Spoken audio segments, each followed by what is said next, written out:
As we continue, let us now look at the very first mother recorded to have given birth to twins. Kilala niyo po ba kung sino ang unang ina sa Biblia na nagluwal ng kambal? Tama po. Her name is Rebecca, wife of Isaac. Rebecca meant captivating, like the noose, tali, that is used to tie up domestic animals. Kabigha-bighani, nakabibihag na kagandahan. Yan po ang ibig sabihin ng Rebecca. For many years, they had no children. But unlike her mother-in-law, Sarah, she did not offer her maidservant to Isaac. Maybe Isaac learned his lesson from his parents. Natuto na marahil si Isaac sa sinapit ng kanyang mga magulang nang pangunahan nila ang Diyos ng kanilang sariling plano. Instead, they waited and prayed. And Isaac interceded for his wife until one day, God answered his prayer and Rebekah became pregnant. Esau, the hairy one, and Jacob, the heel, were born. Why heel? Bakit naman po sakong? Kasi hawak-hawak ni Jacob ang sakong ng kanyang kuya Esau nang siya'y ipinanganak. Lumaki po ang kambal at sobrang layo ng kanilang personalities sa isa't isa. They were extreme opposites. One was a hunter, the other was a cook. Esau was an outdoorsman, bringing home the game, and Jacob, he was comfortable in the home doing domestic chores. But the story tragically turns in one statement. Isaac, who had a taste for wild game, loved Esau, but Rebekah loved Jacob. I believe favoritism naturally springs from the hearts of parents. Bahagi po ng pagiging magulang na para bang mayroon tayong napapaborang anak habang sila ay lumalaki. But what is so dangerous is when this is so obviously expressed, even to the point of scheming in order to take advantage of the other siblings. Lumaki po ang kambal sa isang bahay na tahasang sinasabi kung sino lang ang paborito ni tatay at kung sino lang ang mahal ni nanay. This was a setup for a future family tragedy.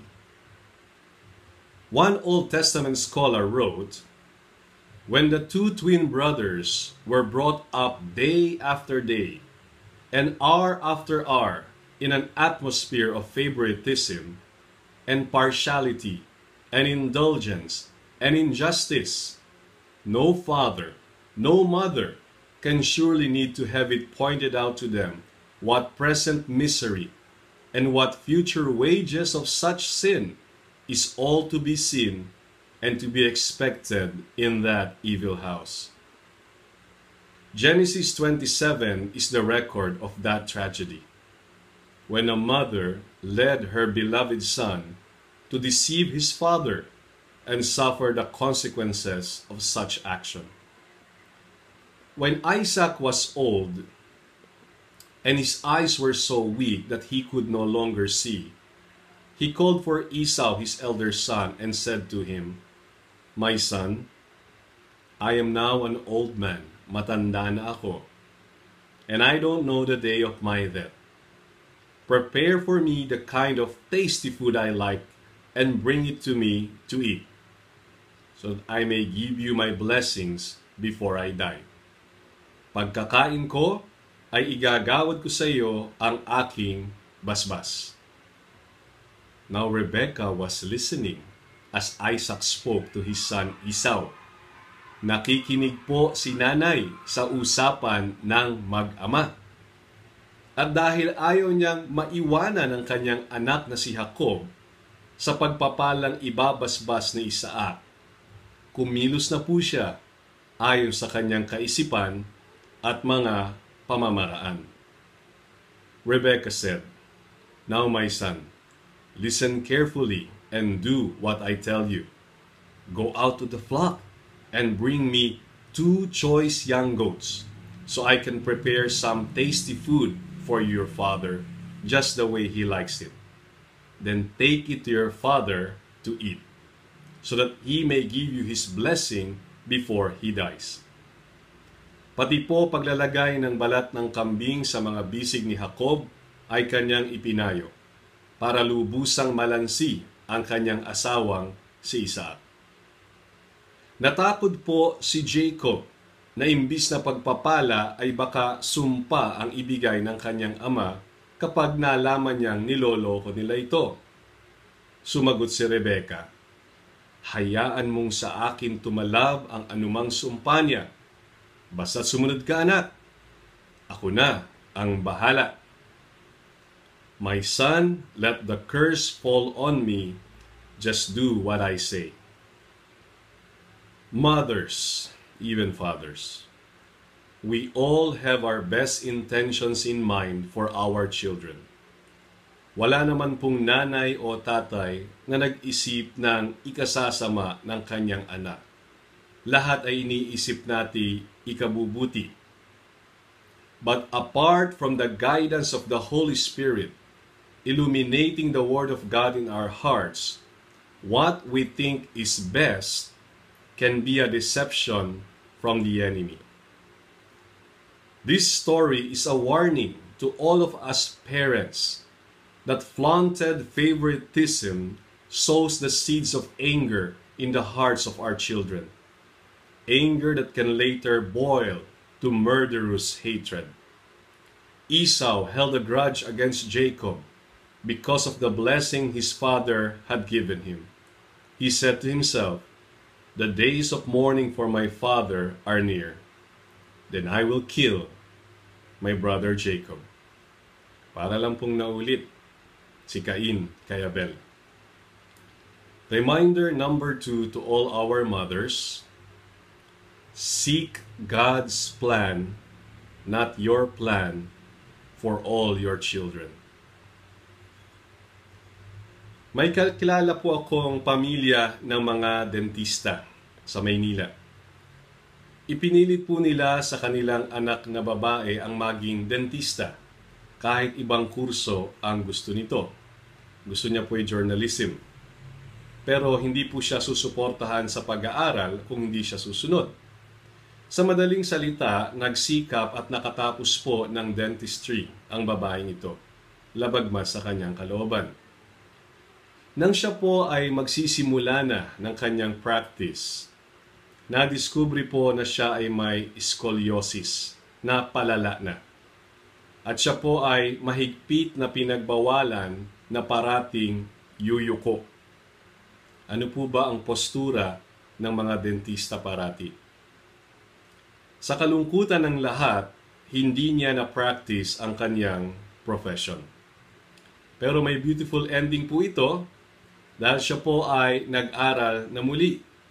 Siya'y sinuportahan ng kanyang asawang lalaki at ngayon ay nasa profesyong kanyang unang napusuan. Again, a reminder to all of us, mothers and fathers, let us seek God's plan, not our plans, for all our children. Pakisabi po sa inyong katabi, God's plan, not your plan. Reminder number 3. Mothers, in the height of your emotions, watch your tongue. Ito po ay hindi inisip at ginawa ni Rebekah. Ang sabi niya, "Hayaan mong sa akin tumalab ang anumang sumpa niya. Basta't sumunod ka, anak. Ako nang bahala." At nangyari nga po, tumalab ang sumpa. Hindi niya na muling nakita ang kanyang minamahal na si Jacob Matapos niya itong patakasin pabalik sa Haran, mga 500 milyang layo mula sa kanila. Ang sabi po sa Kawikaan, ang buhay at kamatayan ay sa dila nakasalalay. The tongue has the power of life and death. And by the way, the wives of Esau, they were not followers of Yahweh. They had no regard for their mother-in-law, Rebekah. Ang sabi ni Rebekah kay Isaac, hirap na ang loob ko sa mga dayuhang asawa ni Esau. Kapag Heteya ring tulad nila ang napangasawa ni Jacob, mabuti pang mamatay na ako. At alam niyo po, kinamatayan na nga ni Rebekah na nakikita ang kanyang mga manugang kay Esau, mga babaeng walang takot sa Diyos, sumasamba sa mga Diyos-Diyosan. Higit pa rito, nakita rin niya kung paano ito pinalalaki ang kanyang mga apo na malayo kay Yahweh. Mothers, even today, pray for your future son-in-laws and daughter-in-laws. Ipanalangin po nating ipakilala ng Diyos ang mabubuting kasama sa buhay ng ating mga anak sa tamang panahong kanyang itinakda. Mula po sa Kawikaan, ang kayamanan at mga bahay ay ipinamamana ng magulang, ngunit ang mabuting asawa ay mula sa Diyos. Houses and wealth are inherited from parents, but a good wife, a good husband, is from the Lord. Again, mothers, in the height of your emotions, watch your tongue. Pakisabi po sa sarili, preno sa dila, marami nang nadulas at nasaktan. Preno sa dila, marami nang nadulas at nasaktan. Proverbs tells us that it's better to live alone in the desert than with a quarrelsome and complaining wife. Mahirap po palang makisama araw-araw sa isang taong palaaway na ay reklamador pa. Alam niyo po, napakayaman ng Biblia sa usapin ng pagiging ina. 2 karakter pa lamang po ang ating pahapyaw na nakitang muli sa umagang ito. And both of these mothers, Eve and Rebekah, can be studied much, much deeper. Both of them should not be caricatured, but lovingly understood as mothers who, like any one of us, have their frailties, kahinaan, appraising situations without wisdom, and making wrong decisions even with seemingly good intentions. It is my prayer that as a church, we can all go through a comprehensive study of mothers and motherhood and how it affects our Christian walk and even a church journey. Kaya last reminder po for now, mothers, there's still so much to learn from the life stories of mothers as recorded in the Bible. They have stories of triumphs, tragedies, hope, brokenness, and all these were recorded for a purpose, so that we will learn from them together from their silent testimonies. Someone said, motherhood has the greatest potential influence in human life. Naisip-isip niyo na po ba kung paano pinalaki ni Jochebed si Moses?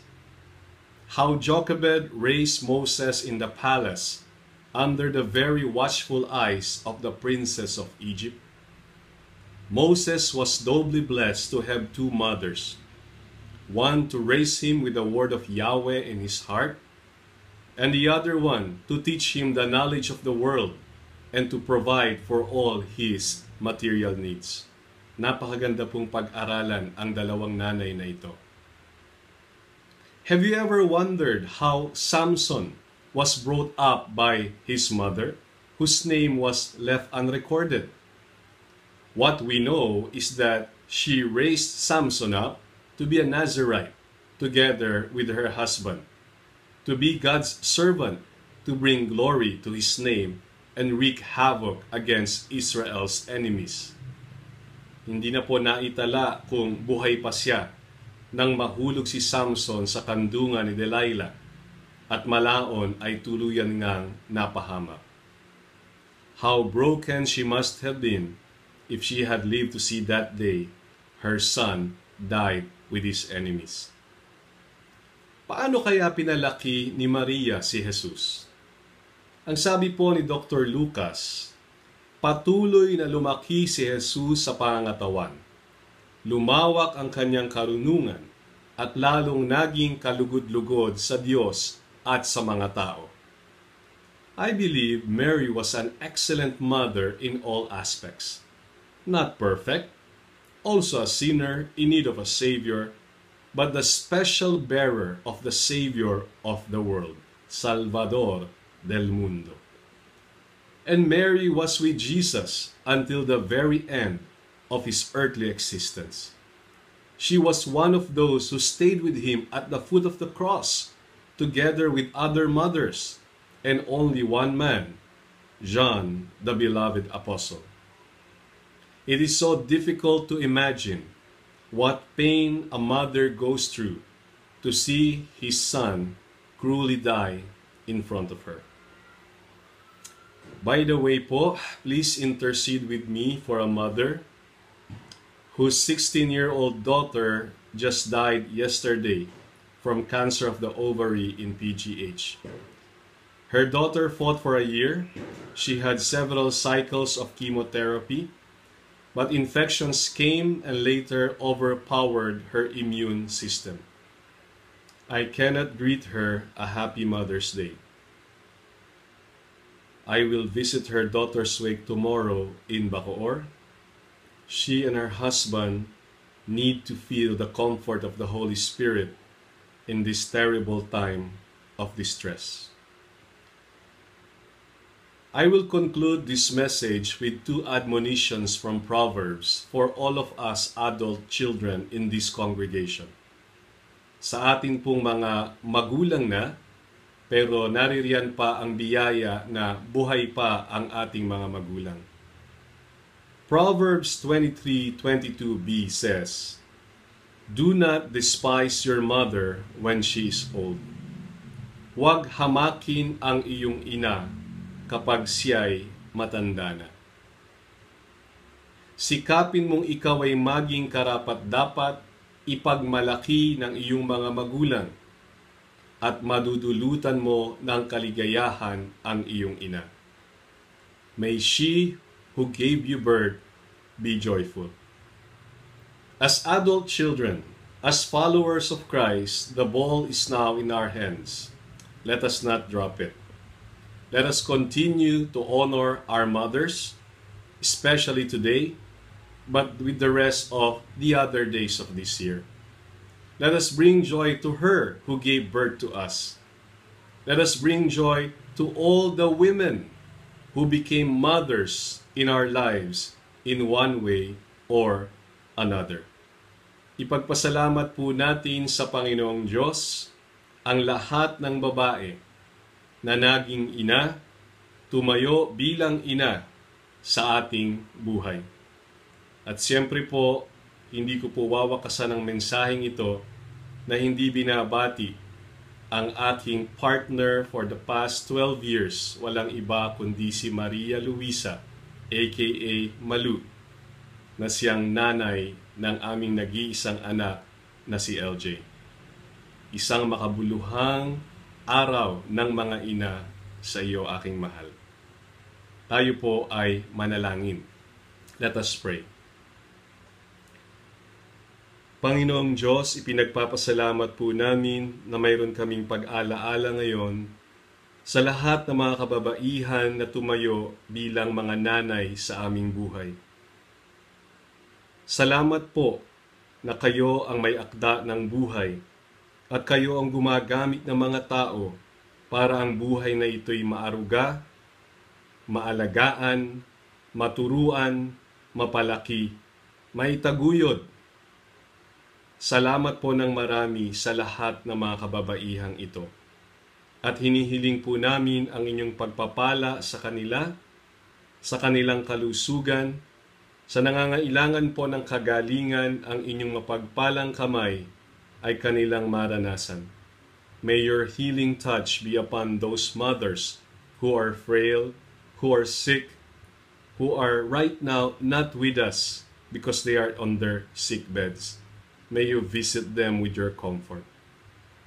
And Lord, we pray for the mothers sa iba't iba pong dinadaan ng emosyon, kung sila po'y dumadaan sa mga ganitong klaseng pagsubok, ang inyo pong kalakasan at gabay ay kanilang maranasan din. At ganun din po sa buhay espiritual, ang inyo pong pagpapalakas ay maranasan din ng aming mga ina. You also know what is in their hearts. We pray that according to your will, may the desires of their hearts come to fruition. Mangyari po at magbunga ang kanila pong mga kahilingan ayon na rin sa inyong kalooban, sa inyong panahon, at sa inyo pong paraan. Ito po ang aming dalangin, ito po ang aming pananampalataya, sa pangalan ni Jesus na umibig din sa kanyang ina. Amen. Amen. Muli po, magandang umaga sa inyong lahat.